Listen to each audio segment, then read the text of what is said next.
Kati embooko evuga etya kuba kati omusajja ono bw'olaba Nabbi Daudi Isanga yasuula okusomesebwa kwa Bayibuli akola bibye kubanga mu Bayibuli tewali kanyiriri katulagira kukuba oba kali erisuula embooko yonoona omwana ate oyo mwana we oyo mwana mu nyumba ya Yesu ndi mwana mu nyumba ya Yesu ndi mwana wate embooko kati soda kambuze kati lwaki Yesu bwe yali agenda bwe yali agenda mu Mako ogina Mako nze Bayibuli yange 16 15 kanziruka wombiro ye Nabbi Daudi ndete eryokubiri mpulira Nabbi Daudi Isanga Nabbi wa Katonda mwe muyita Nabbi wa Katonda ate ekisebo aliogwa aliomu yekka okusinzira kufa abamukiririzaamu nakyo ye yajja na Nabbi bana beeyita prophet biki kaluzungu yajja na Nabbi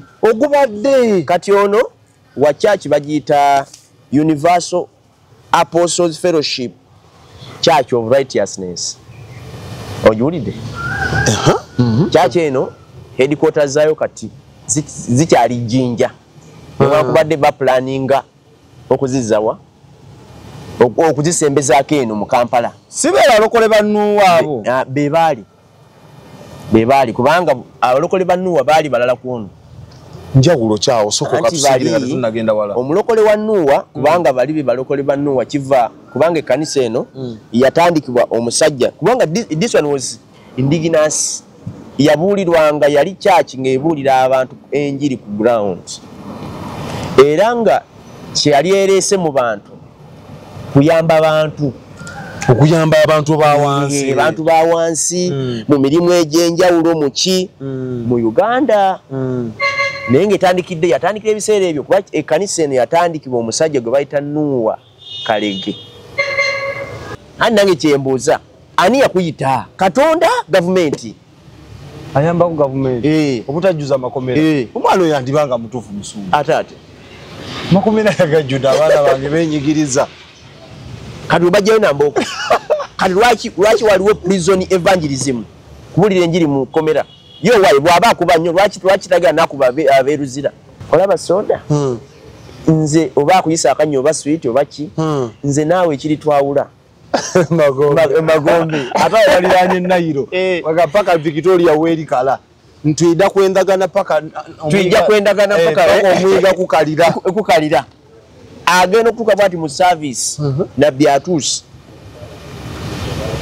n'agamba jangu omwami waliwa nti wuuli n'agamba mujjaawo nga bana nze omuwala sigaanako kati nti mbuku oyagala kwerabira mulamu gwe baraka lwe olunyiri lwatukomako yafukibwako amafuta kati oganira waje ye naawe omusajja n'omala ogamba nti kanfumite ngumi ofumita nti mukuba engumi eri musosola alina agasajja wagatalina byakukola agakuba engumi agakuba embooko gwe batwala ne gwe bajjako eri kufufuma Katonda yogedde Yesu kati bambi noonyigira Katonda Katonda azijako ati ebyawandiikibwa bifu wagamba kyogatta ababiri tewali bali kigattuma kuba baba bafuuse muntu atya kati ye ayawudde neera banne banyigira Katonda kuba yagenda kuga Katonda ngambi kati waliwo ebintu bimu bye tujja okunenya Katonda agambe please sabirimu nawo waliwo n'ebintu bye tunyigira sitaani nga tabirimu nga naye tabirina mu mukono nagamba nze okwawula kituufu nzeeta nnyo divorce naye obwo bwali busiru bwo kyoba emitwalo 10 oba kale emitwalo 5 kati bwe mmala nange ojjinkubamu nange nenfuna gwenjikubamu bwe bamala okukubamu nga nawe kwata akati nga nawe omulisamu asoda akakadde sigaana nze gw'obigamba tokirerimba akwerabira mulamu tokiyo yakatonda mba akasobola si bye bino ebya Bayibuli bakoliso soko zomere omanyi bino ebya Bayibuli banezi ne munyani lwaki abantu teba bati kale ebituga bino kati tankubulye soda omuntu asoma Bayibuli laba soda uffe ojja wano oli mubulizi mulungi noga abananga ani atusupport nga tuwagira obwakabaka bakatunda enjiri ey'amazima etambule tunoonye abantu omuntu n'agamba sikuwa sente mwenzi sabye mbulungi ate ngambye free will akiwulira alina omutima gw'obwakabaka at supporting oli n'agamba tewali sente naye ono aziwalwa mpaka wali offering is a must okawuda akakagamba kubanga Bible ffe tukolera mu free will wao bannabbi b'obulimba bo it is a must mboko yavuga emboko yavuga bamuyira koze n'omugogo ninga musumbalira okugera ku wabo kati ogire ko tie waka emboko yavuga n'emutta n'eriiso kati alabise eriiso eryo lwabutawa kitiibwa bazadde be bakaaba badduka ku poliisi wa kati ekyo nno kimu ekirala akalala kugula ploti mu ggulu kati kati gwe bwogala ogigula gwamanyi kajja pangisa ku nsi ne mu ggulu gwegana ogigula musumba nawe ploti mu ggulu zigulwa zitundwa nti eka 3-2 kati gwe bajja zikumalako bandanga abalaba expo bakadama bange poloti zitundwa mu ggulu ziri mu ggulu agabesije sikyabonabona ku nsi bw'atagula poloti awedde nopangisa ku nsi nopangisa ne mu ggulu zitundwa kati Yesu byayogera mu Yohana 14 ye yabijjawo dda. Expo TV to the world.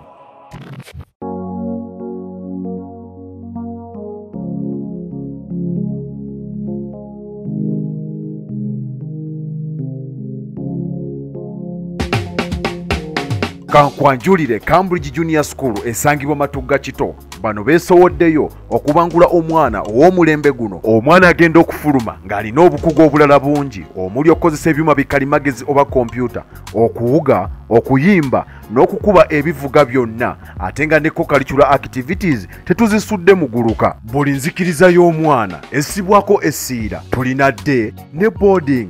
Buli ekikozesebwa ku ssomero omwana akisangako. Abasomesa baffe batendeke tusobola okulabirira omwana wo okumala ebbanga lyonna ne bwe guba mwaka mulamba kusa n'eddekeya eri abannassale. Cambridge Junior School esangibwa Matugga Kito, kilomita 1 okuva ku Bombo Road. Okumanya ebisingawo kubira administrator ku 0773 01 14 12 oba kubira director ku 0752 52 Cambridge Junior School, a well for knowledge.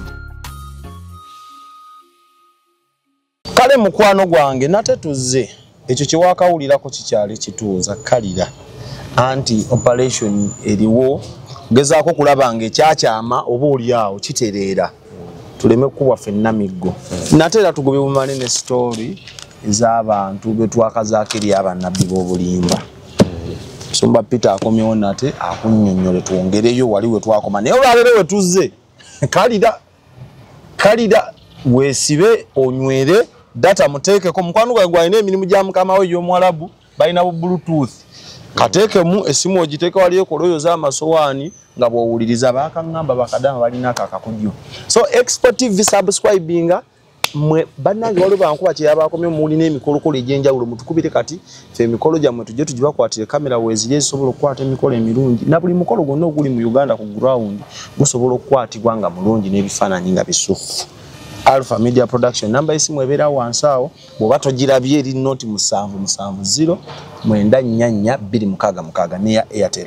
Musumba asanyusa okukulaba. Kale sawa. Yesu yeebazibwe. Amina sawa. Mukama yeebazibwe. Birungi tuweereza ate ekirungi abantu basiima. Wow. Abantu bakoseddwa nnyo bannabbi b'obulimba babi nnyo. Tetubeere ne tulowooza nti oba tebakosa nnyo. Message nga nakulaze eziri wano. Abantu bakaaba. Bannabbi b'obulimba bakoze katemba. Naye Katonda ali waggulu ye alabika atunula ne yeewuunya. Ekiteezo kye tuliko wano kyansa. Kyansa. Siri kwogeza nti kini n'obujulizi bantu bakaaba. Kuva mu bitundu ebyenjawulo abamu bali bweru. Imagine. Nga bakyabonyaabonyezebwa ebintu by'ababa. Bannabbi b'obulimba waliwo yaŋŋamba nze onzibudde amaaso mbadde simanyi nti gye nti ndi bannabbi b'obulimba. Era yavuddeyo. Omulabi waffe wa Expo nsanyusa okuwuliza nti gy'oli kuba nkimanyi gy'oli n'abangoberera baneemunjagadde Mukama yeebazibwe. Mwebale kuyimirira nange mu ngeri omanyi nga tunaakola omulimu guno si gwange nzekka. Bwe kiri. Ate guno omulimu bwe tugukola empeera bw'ebejja kuba n'oyo ateekako data n'alaba video eno n'akomentinga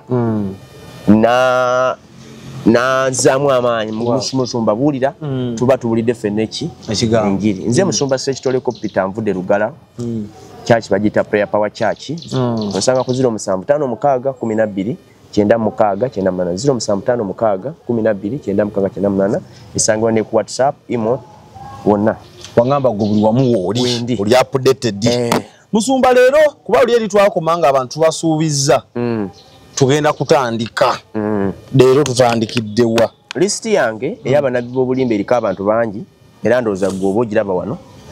List eyo eriko abantu bangi banabi b'obulimba oba abafere kubanga si bulimba bwokka, abafere bigabo bingi ebitunnyola, ababba abantu, abanyigiriza abantu abatamya abantu Katonda.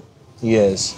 List eyo eriko abantu bangi bangi nnyo soba nakuba mentioninga wano ate mostly abamu siri nokubabweru abebweru kati tuli mkuwano waffe kugula kitokotera wano mu Uganda batulugunyiza abantu wano kugula mu Uganda abamu Kampala naye olwaliro sigenda tandikira Kampala ngenda tandikira Jinja.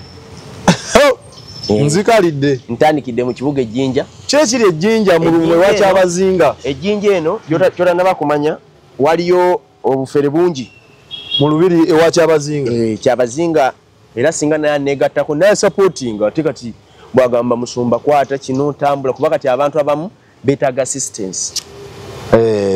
Beetaaga assistance. Kati Ejjinja eyo waliyo omusajja afeza abantu ate n'omusajja mukulu. Nze mpulira mwemoza nti abavubuka be banyaga fe bayaye fe kati batulanga oyo njala ekimwogeza talina kyalya anonya kyakule naye ate nno kakule kati omulembe guno mwana soda ate abato bali mwetiisa bategedde bukyali kati ono ye Nabbi Daudi ndeeta eryokubiri mpulira Nabbi Daudi Isanga nabbi wa Katonda. Mwe muyita nabbi wa Katonda ate ekisebo aliogwa aliomu yekka okusinzira kufa abamukiririzaamu. Nakyo ye yajja na nabbi bana beeyita prophet biki kaluzungu yajja na nabbi ogubadde kati ono wa church bagiyita Universal Apostles Fellowship Church of Righteousness. Ojuulidde? Church eno headquarters zayo kati zikyali Jinja. Bakubadde baplaninga okuzizawa okuzisembezaako eno mu Kampala. Sibeera alokole bannuwa abo bebaali kubanga abalokole bannuwa baali balala ku ono. Njawulo kyawo sokoka tusigira tunagenda wala. Omulokole wa Nuwa kubanga bali balokole ba Nuwa kiva kubanga ekkanisa eno yatandikibwa omusajja kubanga this one was indigenous. Yabuulirwanga yali church ng'ebuulira abantu enjiri ku ground. Era nga kyeyali ereese mu bantu kuyamba abantu okuyamba abantu ba wansi mu mirimu egy'enjawulo mu ki mu Uganda. Naye yatandikira ebiseera ebyo kuba ekkanisa eno yatandikibwa omusajja gwe bayita Nuwa Kalege. Nuwa Kalangi Nuwa Kalangi ye yali yagitandika district ye Kaliro Busoga kiri mu Busoga kituufu. Kati ekkanisa eno nga ekola emirimu bali memmere ne begabira emmere era nga bakola ebiri bikola by'abatume nga balina obumu bikola by'abatume ebbiri nooza wali osomyewo awo n'omulabi waffe nga balina obumu balina okwagala bafaayo naye ate kati ndowooza omwana ono agenda okiraba kati mwana naye kati musajja mukulu era muntu wa kitiibwa linnya ziteeryo bampitako lumwe mukono drive nga 7 akola drive esinga ne ya Yesu. Kati omusajja ono yali yatandikibwa Nuwa mu 1993 ebeeruddewo 1963 sorry mu 1963 we yatandikira dda muno mu Uganda yakolebwa obutandikibwa mu Uganda twafuna di independence 62 kitegeza omwaka gumu nga twakava muki mu independence obwetwaze kati ekkanisa eno negyebeerako mukulu gwe bayita gundi Macross Mafaabi kati oyo ate kajjukira ono omwana gundi ebiseera ebyo yali tali nabbi yali Daudi Isanga wa bulijjo Katonda tannamukako najja alabirirwa omusajja ono kati omusajja ono atuuka nga ndowooza omwana alaba taata kaddiye takyabitegeera ate ng'omwana azize alina awo alabye ekifuna kikyotegeeza nti azize kubanga kati ngambe ki kuba kati ekyaki eno bwogiraba yava mu kyaki nefuuka ekisekererwa kubanga tomanyi bungi bw'abantu soda tomanyi bungi bw'abantu bankubidde masimu nga bagamba naffe tufa nga bavamu eyo kanisa bambi naffe tufa embooko efuuse embooko embooko eri wali eseka busesi embooko esobola okaba mu kanisa simanyi oba yabisomawa embooko efuuse ki nga yaki embooko kati simanyi kuba kati nze mukama wange bwe yali ampita nze yampa kino bayibuli naye ate ono ye yakyusaamu kati yaddawa olimba tekisoboka yadda wano omuntu ageze ku kyaki okusaba tageze ku ssomero embooko eseka embooko eringa embooko bintu bino byaddala omusajja kumuwaayiza bwa ate kumuwaayiza biti evidence weninawo ne wano videos abantu babakubye embooko soda abantu babamenye ebigere abantu babakubye amaaso gafudde embooko eri ejjinja awo Katonda ebyo byonna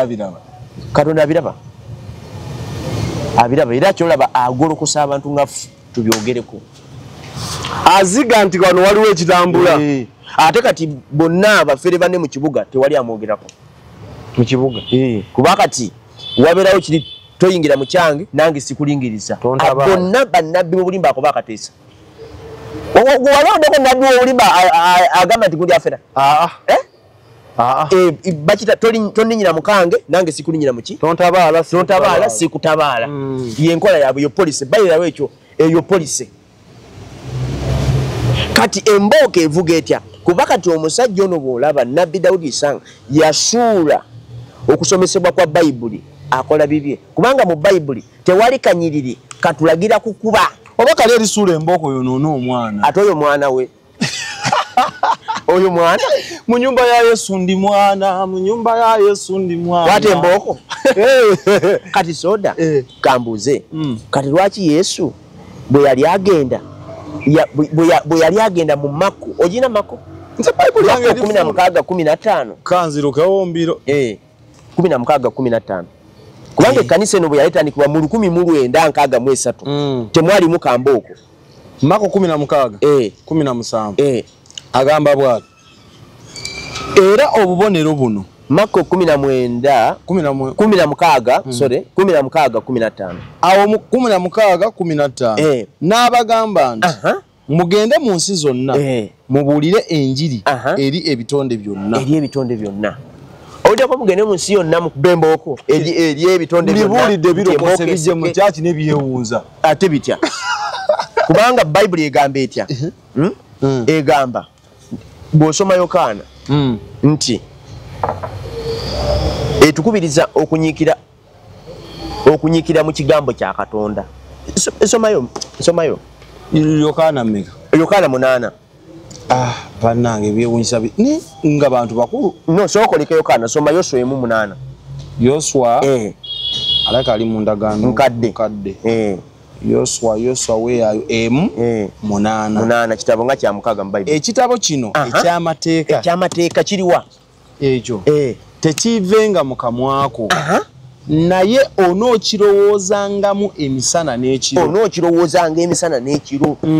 olyoke weekuumenga okukola nga byonna bwe biri ebyawandiikibwamu sodde ebyawandiikibwa muno bigamba ki ebyawandiikibwa muno bitulagira kubanga kakubuli abantu bano bagenende bajja gye bali banne nga balina ennaku kati omuntu alina ennaku talina school fees alina ekirwadde ate omugate ku mbooko kyekikubya abantu musumba embooko ebikubya embooko bingi era ngenda kubikuwano kalisiti weekali ebikubya embooko bingi ebimu kale byandibadde nti bibi sasin naye era bayibuli tetulagirangako kujja mwonoonyi ku kibi kye nambooko kanyiri akalina akaleeta waba ava eri mu lubiri lweri eri ewa nabbi Dawudi akaleeta temu omupeera okwangavule tewali waliwo akalina simanyi bo anaakatuwa kati wano ebikubye embooko nono obimanyi ekisooka ekikubye embooko obwenzi ekyo kikubye embooko kirungi omuntu okumujja kibi kyo obwenzi kibi naye ate Bayibuli nze bandaga akanyira kyenkugambye nga kagamba nti omwenzi anaakubwanga kibooko mu ndagaano empya nga sina mu ndagaano mpya yokka olwo kyogala okuba Yesu n'abagamba atakikola eyo Yokaana 8 basome Yokaana 8 Mukama waffe atulungamya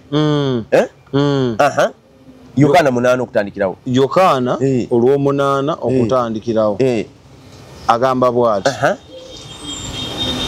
naye Yesu n'agenda ku lusozi olw'Ezayituuni n'akeera ku makya n'ajja nate mu yeekaalu abantu bonna ne bajja gy'ali n'atuula n'abayigiriza abawandiisi n'abafalisaayo ne baleeta omukazi gwe bakutte ng'ayenda ne bamussa wakati ne bamugamba nti omuyigiriza omukazi ono bamukutte ng'ayenda bamusisinkaniriza naye mu mateeka aga Musa yatulagira okubakubanga amayinja abakola bwe batyo kale gwe oyogera otya ku ye tuwulira Yesu yatuyita kubanga bw'ogamba nti wayitibwa Katonda kubanga gwe kyoba omanya nti Katonda Yesu kyakoze Katonda takiwakanya era ne Katonda kyakoze Yesu takiwakanya tewali opposition wakati waabwe era Yesu agamba I and my father one nze ne kitange tuli muntu atya omu kati baletedde Yesu agambye eki bayogera bati nga bamukema babe n'ekigambo kye banaamuloopa naye Yesu n'akutama n'awandiika n'engalo ku ttaka naye bwe bayongera okumubuuza ne yeegolola n'abagamba nti mummwe atayonoonangako asooke okumukuba ejjinja kati soda mbulirayo nabbi w'obulimba omu ayina omukazi omu nabbi w'obulimba bonna abasinga either balina broken marriages oba balina abakazi abasukka mu omu kitegeeza obwo bwenzi bw'oyenda embooko ye tagamba nti weenenye embooko embooko wali wano audio n'akaana akato ate omuntu nga kuba kati omwana omuntu nendala bannange siganya obwenzi kibi naye aba yabitegedde kubanga ayinza okuba influence omuntu omukulu omwana omuto kana akaana kenalabye kaliyanga myaka ng'esatu kwena nga bamukubira bwenzi nti olw'obuddamu tenedda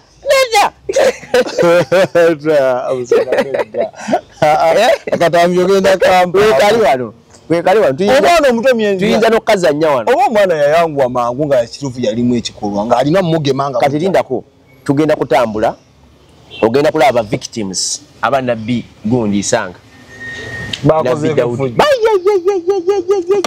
akubye emboka alina emboka eringa emboka eri bweti olugaalo n'omugogo alina emboka eri bweti kati waliwo baakuba n'abanga awala n'agamba ono nayagala akikuba mu lusoga ayagala kudeema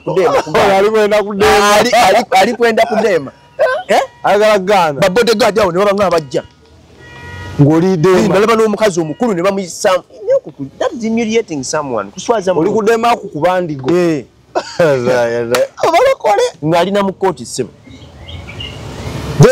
very smart kati obudde bwamala kubanga soda tubulidde abantu enjiri ne bakyuka oli n'aleka obwenzi ng'oyogedde naye bwogezi tokubye embooko tokoze eki naye asigala ng'ayagala Katonda naye abamu obakubye omuviiddeko obulemu kifeefu obwenzi abulese naye tabulese oluusi nti ategedde ekigambo ategedde amazima ntiisayo yokka gy'omutaddemu kati ate n'omukyaya Katonda kuba kati bw'atuula awo n'abaana be ne balaba taata oyo ekyamulemaza bwenzi naye nabbi Dawudi isanga ye yamukuba embooko mbu Katonda yamugamba ye bwatyo bw'abajja abantu ku kibi sebo yeewaana n'agamba muka odi akamu nkalina era wano nti ndi kuyamba gavumenti from exploiting resources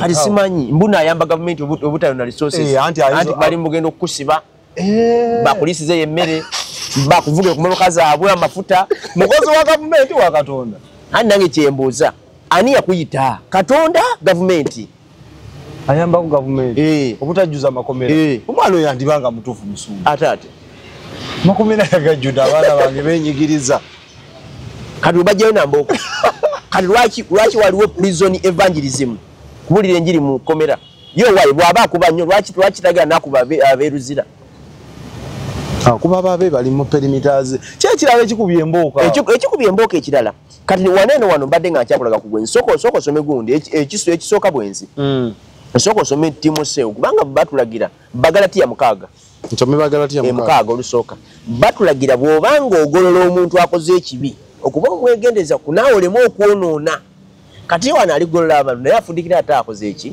Abagalatiya 6 olusooka abooluganda omuntu bw'alabibwanga ng'ayonoonye mmwe ab'omwoyo fe ab'omwoyo mumulongoosenga ali bw'atyo mu mwoyo ogw'obuwombeefu mu mwoyo gw'obuki ogw'obuwombeefu nga weekuuma wekka naawe oleme okukemebwa kazi soota okuba embooko gu mwoyo gwa buwombeefu bukambwe busungu ekirala trespass kwe kusaalimbira waliwo endiga wetukangaesaalimbira ku kyaki ayi musumba nedda anti kati bw'ofuna obutakkaanya ku kyaki naye kati awo oba ofuuse muzimu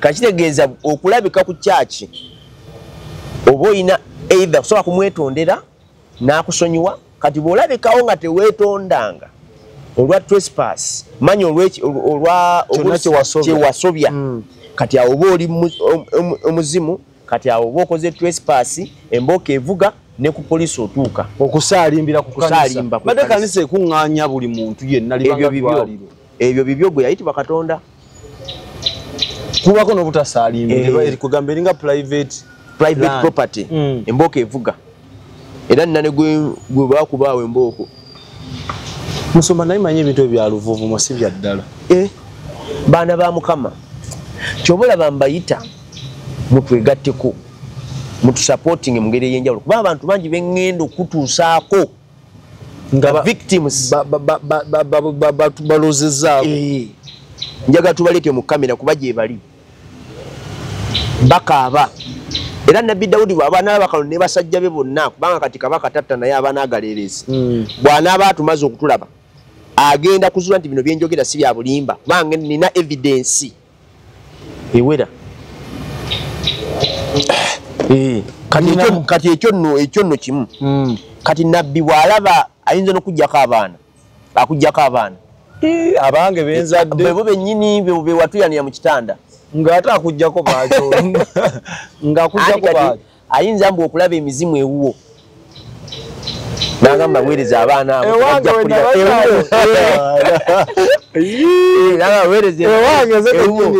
abo omwana soda abaana abo tebajja kukulirayo eyo eriyo emizimu waliyo emizimu mu maka gange emizimu ate gyenzita obyogera wani awo tolina tosoba nakwogera embooka eba yakulidde dda nzadde abaana bange nti nabbi alabye emizimu abo nabo gye bali ate tokkirizibwa kubalaba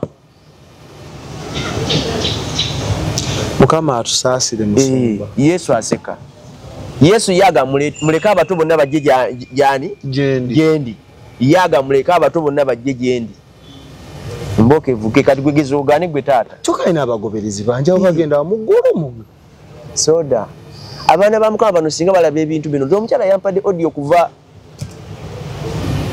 w'emiyaga walako ne Kampala yaŋŋambye nze Katonda yansaside busaasizi okuzibuka amaaso wano yansaside busaasizi okuzibuka amaaso okuva mu bannabbi b'obulimba bulijjo ali wansi waabwe bamuwamba dda bamukwata dda ye namusevinzeeko ki ali muwambe wajjo munne tukola ebintu bino abamu ne balowooza mbu oba tetwagaliza tekinnakutuuka bwe kiba tekinnaba kutuuka wuwo odigida wuno wano yebazibwe Yesu yebazibwe ow'oluganda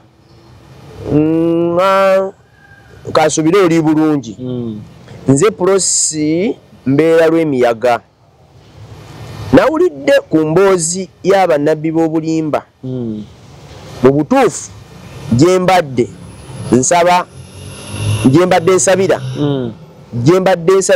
nga simanyi kati zasigadde audio zozira zino audio kati ne mugamba wano lwakuba sigenda kateekako wano nandimugambye namugende ndikodingira kubanga okuwandika waliwo story ebintu byetu gy'okubuka ombuulire ebiwundu by'oyiseemu yonna story yino kiro kyonna bambi nabbi w'obulimba era Katembe naye ali eri mungi bali bulimba bali buli wamu tolowooza ati Kampala wokka kuba kati Jinja obeera no mu Kampala wokka owooza Jinja naye nabo gye bali kati eyo nabbi w'obulimba omukulu ejinja ye nabbi Daudi Sanga ye munene waayo emboka evuga buli kimu kati ekirala oyinza okujja ne mukazi wo n'amukujjako n'amuwa n'ayitawo ga bulaza nga banna jangu toyina omukazi jangu nedda musumba nedda gwe wayanjula wakyala si yamuzaala siwasiza muwala we n'agamba akirabye nti si wuwo luli nga teyalaba mu kusooka nga ntwalo muwasa tewali wuwa nti wali tonnabato nakusabira kukali yamukugjeeko tuvudde waka bulungi omukyala nfumbidde kakyaki mugenze ku kyaki musinze omutunzi tetuyombye namu nemutuuka omusajja nga n'oluusi akusuubiza omukyala ennyini ti naye olaba soda nze oba akuyisa akanyo oba switi oba ki nze naawe ekiri twawula magombe ate waliranye Nairo paka Victoria werikala ntwida kwendagana paka omwiga kukalira agenda okutuuka bwati mu service nabbi atuuse n'agamba jangu omwami waliwa nti wuuli n'agamba mujjaawo nga bana nze omuwala sigaanako kati nti embeku oyagala kwerabira mulamu gwe Baraka lwe olunyiri lwatukomako yafukibwako amafuta kati oganira waje ye naawe omusajja n'omala ogamba nti kanfumite mungumi ofumita nti mukuba engumi eri musosola alina agasajja agatalina byakola agakuba engumi agakuba embooko gwe batwala ne gwe bajjako eri kufufuma Katonda yogedde Yesu kati bambi n'onyigira Katonda Katonda nazijjako kati ebyawandiikibwa bifu wagamba kyogatta ababiri tewali bali kigattuma kuba baba bafuuse muntu atya kati ye ayawudde neera banne banyigira Katonda kuba yagenda kuga Katonda ngambi kati waliwo ebintu bimu bye tujja okunenya Katonda agambe please sabirimu ali nawo waliwo n'ebintu bye tunyigira sitaani nga tabirimu nga naye tabirina mu mukono nagamba nze okwawula kituufu nzeeta nnyo divorce naye obwo bwali busiru bwo sakirimu odde waka n'onyiga nti Katonda n'ozijjako mukazi wange n'osaba ekiro kyonna n'ogamba Mukama naakugamba ani yakutumyeyo tuvudde nkubamu akafaananyi muvudde waka n'omwana bulungi nnyo muli smart oluusi mulese n'emmere akoma akujjulire musumba n'ongamba nti sodo yesiwe muleke nawano brother n'amutwala ne bamugabirawo ku sporting mulaba ayinza n'okutuma ti emigugu gye gireete wano ku sande terikola apiiri zage biri mu Uganda wano kibuga Jinja mubamuna kati ekirala nkyakuwa muleke n'akakodyo ke bayita akatooki tooki yekola eri bakuba mu tooki katugeze nti ninye katuuti oba mpitiddwa ne bankuba mu tooki si tooki nti light ne bankuba mu tooki ne bagamba nti ogenda kutuwayo emitwalo 2 ngeza oba emitwalo 10 oba kale emitwalo 5 kati bwe mmala nange ojinkubamu nange nenfuna gwenjikubamu bwe bamala okukubamu nga nawe kwata akati nga nawe omulisa omulala omulisa nga soda akakadde sigaana nze gw'obigamba tooki terimba akwerabira mulamu tooki yo yakatonda terimba mba akasobola si bye bino ebya bayibuli bakoliso soko zomere omanyi bino ebya bayibuli banezi ne munyana lwaki abantu Bati kale bituka bino kati tankubulye soda. Omuntu asoma Bible laba soda. Uffe ojja wano oli mubulizi mulungi. Noga abananga ani atu support nga tuwagira obwakabaka bakatonda enjiri ey'amazima etambule. Tunoonya abantu omuntu n'agamba sikuwa sente. Mwenzi sabye mbulungi ate ngambye free will akiwulira alina omutima gw'obwakabaka at supporting oli n'agamba tewali sente naye ono azuwa lwampaka wali offering is a must okawuda akakagamba kubanga Bible ffe tukolera mu free will waba bannabbi b'obulimba bo it is a must. Kati bumusumba oba wanyiza ne kubamu ogutoki ne ugamba ozituwa kakadde nga tokalina nga wanyiza bulungi ne ng'akankwe oyina okanoonya oba otunda takatunda woganira kifaalu somayo tulabe bakoliriso ekyokubiri 9:6 naye kyenjogedde kino nti asiga entono ali kungula ntono era asiga ennyingi ali kungula nnyingi olw'omusango buli muntu akolenga nga bw'amaliridde mu mutima gwe bw'omaliridde mu mutima gwo soda bw'oba osobodde 5 biteekemu si tooki egamba kakadde si kakadde kakadde olyega n'okwogera ku nga okwogera kyangu ng'oli naye nyini ttaka waliwo abantu bali mu kanisa yaffe bangi soda bangi nga takwatanga na ku 5 gy'awamu bangi sisi mu kanisa yokka mu Uganda muno olinga agikwata gije giri awo girako kizibu 5 nga tagikwatanga ko tagimayina mu kifo kadigo omusabye kakadde batugambye you have to give on the free will has your heart purposes in yozungu egambye etya yozungu egamba has your heart does what kati ne abaana ba Mukama banenjagala tusome Bible abaana ba Mukama tusome Bible nkuba mu akafaanani maama ngo wena birumba okumukoba aleta akakaire ngali mabwamboli kati bagambye as your for God loves for God loves a cheerful giver bategeeza a heart who is in giving omutima oguwanga musanyufu yes naye wakadala gwe gwokubye omutoki n'omukuba akakadde nga takasobola awa asanyuse ogenda mutunze ente ye ogenda mutunze ploti ye ogenda musinze ennyumba ye kubanga omugambi tuzagala oluusi otaddewo ziri time frame tuzagala ku Sunday ejja musumba mwebale bulira njiri sodo olaba we tuli era omulabi waffe twebaza Mukama yateekawo Export TV kubanga abaana ba Mukama bayambiddwa kati gwosobola kunnimba otya nga mmaze okuyiga bino atutya era zibutandika akakadde sidda tyonkubye muto kikakadde nkomawo nkubamu akafaananyi nzize nti sodo omukyala goze naye muleke ngamba osika gubero liga ntabuka kati ekyo nno kimu ekirala kati ekyo kimaze ekya tooki kati naawe tooki olumala naye ng'ogikuba naawe omuki mumulala ekirala okulemerwa okuwa nabbi ekitiibwa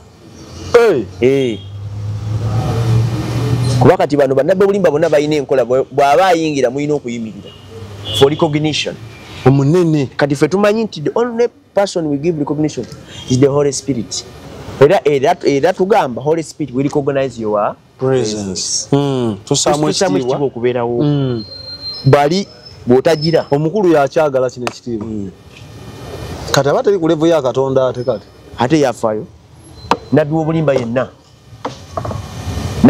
yenna yagoba Katonda ye Katonda eyo yenkola kyabwe eyo yenkola yaabwe era ekyo kyo tuzze tukyogera nabbi w'obulimba yenna yagoba Katonda ye Katonda kubanga soda ng'olina Katonda bino osobola obikola ye otandika oti byonna watandise kwogera tekuli yadde ne musumba nimba byonna nyinza ogamba nti kale mubaddemu ebituufu naye byonna biwaakasoma tuba twawudde waliwo byolabyeko mu Bible awo nti munaawawula omukazi Bible sigisoma nnyo nti njiwa nnyo obudde njimanyi nnyo naye omulabi waffe ye alaba omulabi waffe bye twogedde waliwo ekiri mu Bible musoga naye musumba olimbi kino kiri mu Bible naawe okwawula kubanga mu Bible baali basonga ku okwawula basonga ku bintu ng'ebyo ebere omukwatidde mu bwenzi mwawukane ng'afudde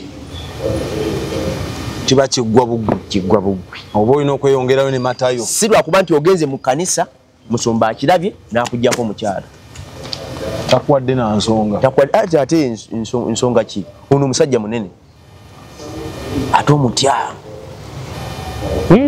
bakagwa alina buli wamu akuba essimu ekyo Katonda yatusaasire ekyo nno kimu ekyo nno waliwo gwe kyakubya kuba waliwo yayingira mu kisenge kye mbu nga tamusabye mboko neyogera eriiso lyafa wuno eriiso lyafa n'okugulu kwamenyeka atambulira ku miggo kuba kyakulabira ku mukulembeze waawo mboko yavuga emboko yavuga bamuyirakoze n'omuggo ogwo ninga musumba leero okugirako wa mboko kati ogireko otya ewaka emboko yavuga n'emutta n'eriiso kati alabisa eriiso eryo lwa butawa kitiibwa bazadde be bakaaba badduka ku poliisi wa kati ekyo nno kimu ekirala akalala kugula ploti mu ggulu kati kati gwe bwogala ogigula gwamanyi kajja pangisa ku nsi ne mu ggulu gwegana ogigula musumba nawe ploti mu ggulu zigulwa zitundwa nti eka 3-2 kati gwe bajja zikumalako bannanga abala b'ekisibo bakadama bange poloti zitundwa mu ggulu ziri mu ggulu agabeesije sikyabonabona ku nsi bw'atagula poloti awedde nopangisa ku nsi nopangisa ne mu ggulu zitundwa kati Yesu byayogera mu Yokaana 14 ye yabijjawo dda ebiroowa bisalwa empanyi zikaaba Yesu byagamba ngenze okubategekera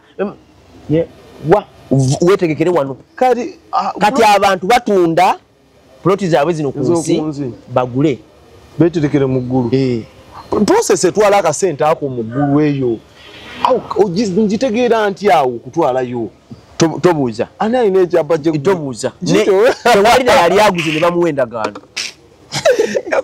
omusajja akatonda ono man of God sente zani ekyapa ekyo ani akikutte waggulu sente zani yonna yabirimu siye musumbawo siye nabyo property master weggulu abaana ba Mukama naye ani yabaloga Galatiya 3 musumba abantu bagula ploti mu ggulu Yokaana 14 Yesu byagamba ye yabijjawo dda ploti mu ggulu musumba ekyo kwenkutegeera sinaddamu Yokaana mmeka 14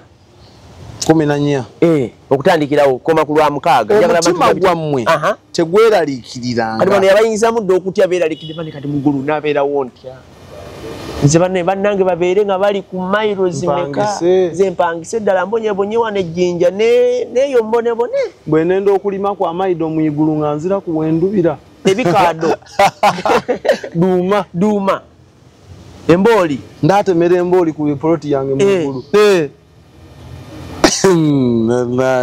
naye tebeerabira nti mu ggulu tewaliyo kukola kati ploti dino detutugula ddaaki dino tuidaasimbaku obusiidi tuzimbeku ebikaado emwe mwidako beyonga endala eri baluma nga inammwe mulina ebikungula duuma amaido kati abaana ba Mukama bino byonna kuba kati bw'oba musomi wa Bayibuli wamala okikugamba ploti mu ggulu ng'ogamba naye Yokaana 14 egamba etya soma omutima gwammwe tegweraliikiriranga mukkirize Katonda nange munzikirize Yesu yayogera mu nnyumba ya kitange mulimu ebifo bingi eby'okubeeramu owulira singa tekiri bwe kityo nandibagambye kubanga ŋŋenda okubateekerateekera ekifo yagenda kututeekerateekera bifo oba Yesu gwe bawa ssente n'akugulira ku simu ki makyandikoodi eriwa anti ono eggulu lirina ebyama byalyo naye nga tebyawandiikibwa wano kubanga ffe soda kankubulire kino ekintu kyokka ekyokupangirira enzikiriza yokka erina ebintu by'okupangirira era nga bw'otuuka okusoma weewolaawolako n'ogattiriza oggyeyo kyoyagala bakiyita Buyisiraamu bagenda onyiiga ate banyiiga batya anti nina evidence kati tosobola kuwakanya muntu alina evidence kubanga mu Kolaani wokka Kolaani bagiteekako ebigikwatirira ekisooka hadiisi zi stories za Nabbi Muhammad. Ekyokubiri surati Yunus. Aya surati Yunus bagenda bona na surati Yunus. Soma babu soma. Nzome kyenda munya. Ntandikire wano waggulu. Surati Yunus eba ya 10 aya ya 9. Obanga olimu okubuusabuusa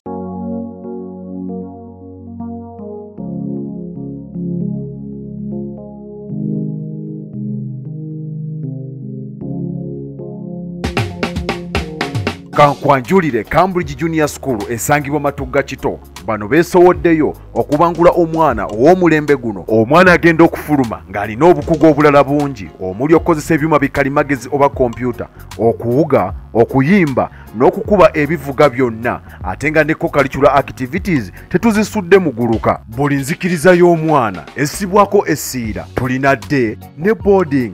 Buli ekikozesebwa ku ssomero omwana akisangako. Abasomesa baffe batendeke tusobola okulabirira omwana wo okumala ebbanga lyonna ne bwe guba mwaka mulamba kusa n'eddekeya eri abannassale. Cambridge Junior School esangibwa Matugga Kito, kilomita emu okuva ku Bombo Road. Okumanya ebisingawo kubira administrator ku 0773 011412 oba kubira director ku 0752 52 Cambridge Junior School, a well for knowledge. Bobanga olimu okubuusabuusa mu bracket ne batekamu gwe Muhammad. Gwe Muhammad bakigamba Nabbi yennyini. Gwe Nabbi Muhammad. Peace be upon him. Swala lewa swala. Yes. Mwebyo bye twassa ku ggwe. Buuza abo abasoma ebitabo. Ebyakka olubereberye lwo. Mazima. Gakujjira amazima nga gava eri mukamaawo. Era kati ekitabo ekyo bakiyita Humuli Kitabu. Kino bakiyita Humuli Kitabu, the mother of all books. Kale toberere ne bw'okomaawo olina okunoonyayo ekirala in case ng'obuusa kyekino bwe mbulirayo sheeka atalina Bible. Bane babaga bazisome mugende otuuka obbalimba nga tolinawo osobola muyisa. Korani ngayo nnyini teyeeyimirirawo. Kati enzikiriza yokka erina ebitabo nga teyeetaga gwanda byeko dinga asoma Korani mu kyaki. Naye musumba tegeddeyo nti tonjagala lwaki twaŋŋamba n'ensonda obusente bwange nange n'ogula poloti mu anti kati Yesu akulaze tekiriimu. Sumba mpangisa ku nsi kuno tekiriimu, teweeraliikirira. Bwe mmala okugula epoloti ebeera ani aginkuumira? Nabbi era byonna yabimanyi. Nabbi byonna yabimanyi awo nti bwe mumala ng'ate musonda za kuzimba era nakyo kijja. Kubanga kati bw'ogula poloti onogisulamu nga tolinamu nnyumba, onootaako akabooto koyidde otendukamu, era bw'anaamala ng'abagamba otaako tanka y'amazzi, otaako ey'amaadhi agenda bagamba tooyi, kubanga tonobeera mu nnyumba tekuli tooyi, tosobola kuba abantu nga wazira tooyi. Aye bana ng'abagamba katugenda kuzimbayo essomero twetagayo amalwaliro mu igulu, abali kwenda okubaako n'obwa mwene obwanannyini ku itaka ku isomero mufune shares. Kati soma omaleyo. Kati buli omuti kati nze wano omusonyi wa Bible kyeneebuuza. Ani atwala ssente mu ggulu? Ye abantu abo ani agenda okubatwala mu ggulu mu poloti zaabwe? Era obanga ngenda okubateekerateekera ekifo ndikomawo nate ne mbatwala gye ndi. Yesu yagenda okuteekateeka ate yagenda okukoma okukola ki? Okutukima. Nze gye ndi nammwe mubeere eyo. Kati wulira Filipo bw'abuuza olwokuna era gye ngenda ekkubo mulimanyi. Filipo n'abuuza. Thomas n'amugamba nti mukama waffe tetumanyi gy'ogenda, ekkubo tulimanyi tutya? Olw'omukaaga Yesu n'amugamba nti nze ekkubo, I am the way, n'amazima, truth n'obulamu, and life. Tewali ajja eri kitange wabula ng'ayita mu nze. Kati bano abagula ettaka banayitawa? Tebaweddeyo? Tenga olina ekyapa? Kandi kati ogenda kusibaani. Musumba n'abantu mu kanisa babigula. N'abaguze ettaka soda oliwa? Abo abantu batufukako dda balandira oli mu ggulu. Bantu bagenda bali kugula ttaka. Bane namba lwaki mbangula ku neno bino byasubira biri. bananga abagala expo enamba ya 0770794266 musondere ka polote mugwa oja kugaba sonda twakusondera ko tubudamye njabba budamya kati kankubulire eri kye baliko kikambwe ne musumba muleko musajja muwayira nedda tugenda kuleta abantu ku ground the victims abayina ebyapa abaguze ettaka ate nga n'abamu batunze wano kati musumba bwe nfuko omuzimu mu church nga in case nfunyemu obutakanya ne nabbi ekyapa kyange bampa ne ngenda nakyo aweddeyo ngetaka bali kuzomba weddeyo ofuuse muzimu. That means we ngule taka I have to subscribe forever weddeyo ofuuse muzimu. Kati ekirago omanyi family za Yawudde nga baawula kubanga bwe bakulangirira omuzimu tewali addamu kukwata mu family tewali addamu kukwata ku kicyo. Kasa mu church bagamba nti soda muzimu olw'obutagondera enkola n'obukwakulizo muzimu. Kati nganze ne mala kati wanalaba amazima n'agamba bannange musumba Peter nzibudde amaaso bujo simanyi tewaliyo poloti tewali kati gw'obirabye mu Bayibuli tewali kubanga Yesu yogwo mulimu gwa Yesu mulimu gwa Yesu sigwa nabbi Daudi totumala mu maanyi tebiriyo era abo bali kubali yako sente zawe bazitwa watu 5 ku kikumu tewali wadde ttaka erya kilo bana mwawaayo aba mukaliyo sente daagaawo. Kati family za Yawudde nyingi kasaba nangirya nti oli muzimu mama wakukyawa tata wakukyawa baganda bwennyini musombe dini era nawo ba victim gye bali batasobola kudda na waabwe muzimu. Kati ni musomba nalaba ono omwana n'endowooza oba byakusaaga oba komedi waabwe ono omwana shawa sami ne shawa yali wa bugembe nagamba musomba nze ne bwengula kintu maama takwata tasobola oli daimoni maama mbokusamba omupiira kirungi okimanyi nako ekyo nali manyi nti oyo omwana oba bali mu komedi waabwe omwana n'akabana ga musumba bugembe nze maama soda tugendagenda ku ground tunoonya abantu bano omulabi waffe owa channel eno ategeera amazima. Oyo shami ne shawa musumba nali manyi bali mu katemba waabwe tebamuwayiriza biri ku ground gwoba ofuuse muzimu era toddamu kuleeta kintu kyonna. Muzadde we yakuzaana Easter yine etuuse ne weezunzazunza nga abiri mbogenda wa maama wo mukaddewo nti mutwalira ku kintu takwatako muzimu mukama era naye nabbi n'amala kitegeera nti wabiridde wakukuse ak'obuzadde kakulumye embooka eyizovuga oyo ye nabbi Dawudi owa Universal Apostles Fellowship of what? Apostles Fellowship Church of Righteousness. Oh Jesus. Ne wano ne Lugala weeri. Ati nzi mu Kampala sizirabanga ku yeziri. Ngami Lugala weeri. Ate erimu banene wano yatandikibwa munene yava neyo mu KCCA. Munene. Tayogerwa nako. Nateekako. Mulimu endiga zaawe. Bano bena abatambula n'ebipande ku lumbuto. Bali eri balala. Basabire essaawa nga 3 ku 4. Oluusi 2 bwezite essaawa 2 ku 3. Nasanga omwana n'angamba musumba nti nekakutanda n'obeera ne bizinesi notateekamu kifaananyi kya nabbi ne bakukwatako bukwasi musango takisi nga temuli kifaananyi musango nga tomwambadde ku luguyi musango nga ndowooza kuwaayira gwomanyi amanyi galina newani Lugalo kati kankubulire abantu bangi bakyamizza abantu bangi kati biki effects biki ebivudde mu ddiini ye abantu bafunye obulemu bafunye ebiwundu ebyatajja kwerabira soda omuntu akutidde eriiso spare eriiso eriwa that's a lifetime obulema yes ekyo obulemu ekirala era kyakoze bayawulidde family wakati anaabagatta ddi omama wayinza n'okufa nga takusonyiye ng'akolima bukolimi ekyana ekyo ekisiraani ate bannabbi b'obulimba balina divide and rule ye polisi yaabwe eyo yali y'abazungu bagikoppa divide and rule bo yenkola yaabwe tola wali akugyako omukyala Anja ateekawo n'akakodyo ono ndabye ng'aliko emizimu tasaana gwe.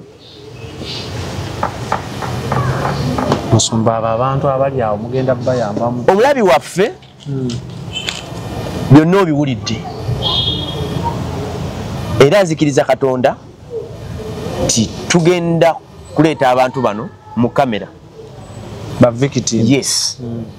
Abamu wandiba oli eyo ng'olowooza nnimba, olowooza njala, laba abakiŋŋamba, olowooza saagaliza, mbuliddwa byakola.